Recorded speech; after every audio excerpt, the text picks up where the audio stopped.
Welcome back to City Desk. It won't be long for politicians to make a decision on the 2010 election in Illinois. In fact, this past week, Texas Senator John Cronin was in Chicago. A sign the national GOP may play a role in helping to raise funds in this contest. If Senator Burris is on the ticket, if Senator Burris is not on the ticket, I think 2010 is going to be a wonderful opportunity for Republicans to pick up that seat. My contention has always been that Republicans are best when we're the party of reform.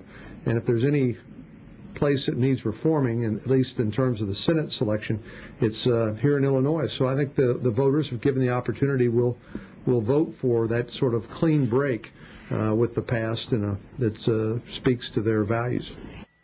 Our guest this morning, 10th District Republican Congressman Mark Kirk. And so, what is it? Are you in? Are you out? Are you running for the U.S. Senate? So we're waiting for the new big earthquake. I expect that Governor Blagojevich will be indicted next Thursday. And then in the wake of that, we'll make a long assessment. I think Illinois needs both a new governor and a new senator. And so we'll make a decision. Are you considering either one? And I think that there's clearly a need not to have a 50% income tax increase in the state of Illinois in the teeth of a recession. That's a mistake. And clearly, Senator Burris, I think, is setting a record for being one of the least effective, most unpopular senators in the United States, representing Illinois, the 5th largest industrial economy in the United States.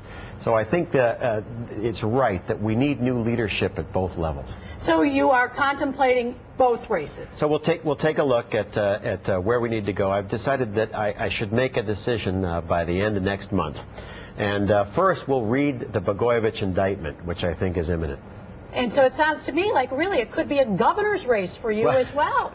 I'll make a decision later. Right now I have one of the best jobs in the world, which is representing the 10th Congressional District, one of the best educated districts in the country. I may run for Congress, I may run for something else, and I'm going to sit down after the Blagojevich indictment. All right, there are those who look at your record and say, okay, you are someone who's a social moderate. Now, How do you line that up with the Republican Party, and how would it go? How would it fly with the Republicans for someone who has been pro-choice? Is that going to be a problem at all? Well, it could be, but I think overall the #1 issue in the country is the economy, fixing it, a strong, solid basis for economic growth, not saddling our children with overwhelming debt in the future, making sure that we don't have a dull, gray, bureaucratic future of the government trying to misrun everything. I think we want to make sure that health care is improved, that we expand insurance, but we don't make allowing any kind of rationing of government health care. And we also got to look at the state of Illinois. Are we becoming one of the highest taxed states in the nation? People here are going to face Cook County taxes going up, state of Illinois taxes going up, and potentially federal taxes going up, all in the teeth of the worst recession in living memory. I think there's a better way. All right. Now, the 10th District is a far cry from all over the state. Now, have you even been on any kind of listening tour or gone to visit East St. Louis, Carbondale, Peoria, Decatur, which has far different issues facing them what you see in your district? I haven't been to those places, but I've been to McHenry County, to DuPage County, to Champaign County, and was just honoring Congressman Jesse Jackson Jr. Down in the south suburbs at his roast. So we've been getting around. This is a big state. I grew up, I was born in Champaign, went to school in Springfield and Downers Grove, represent the north suburbs. One of the things I know is this is a very large state and a very complicated state. And do you get the sense that because of all of the controversies surrounding Illinois recently in politics, that there is an appetite for a Republican that may not have been there in the past couple of years? There is, because one thing I think we can all agree on, there's been total incompetence, corruption, and mostly criminal activity happening at the statewide level. Now, I also know you speak Spanish. You studied in Mexico. Talk a little bit about that, as well as even what's going on in Mexico right now, and how might you be a voice of concern for there? That's right. Estudié en la Universidad Nacional Autónoma de Mexico at the National University of Mexico, 120,000 students at the south end of the city.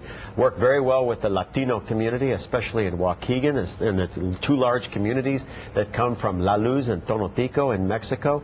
The Latino community has become a powerhouse in Illinois and a small business dynamo.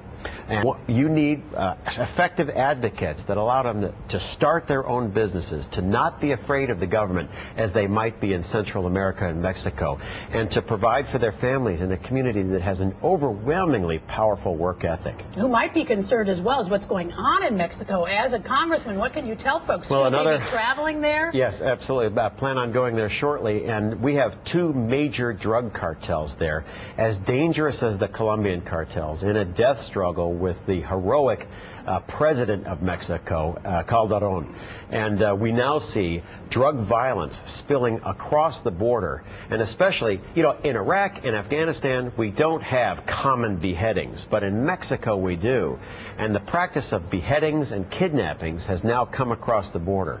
So there's a substantial need for bipartisan support for additional efforts along the border to stop the flow of drugs and violence across, and in return, stopping money and weapons going to Mexico. Tell us, too, back here at home, again, the economy, so much on everyone's mind, the jobless rate. What would you tell folks? Because, you know, they've looked for jobs even this week at a hotel, the line around the place. What would be your message to them? Solid market reforms to calm the market's returns. So the uptick rule, the mark-to-market rule, a little bit less spending so that people are not worried about the federal debt being built up.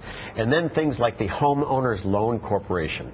To repeat some of the successes during the Depression of offering people a lower mortgage to stay in their home so that the neighborhood is not blighted with empty houses, that families are allowed to stay together, because a home foreclosure is often a railroad to a divorce and a broken up family. All right, Congressman and then the Kirk, chance to recover. Thank you so much for your time. I got a feeling we're going to be talking to you a lot in the next year. Who knows? It could be a Senate race or a governor's race is what you're telling us today. We'll make a decision later. Thank you for having me. All right, Congressman Kirk, thank you very much. And to all of you watching City Desk, have a very good Sunday.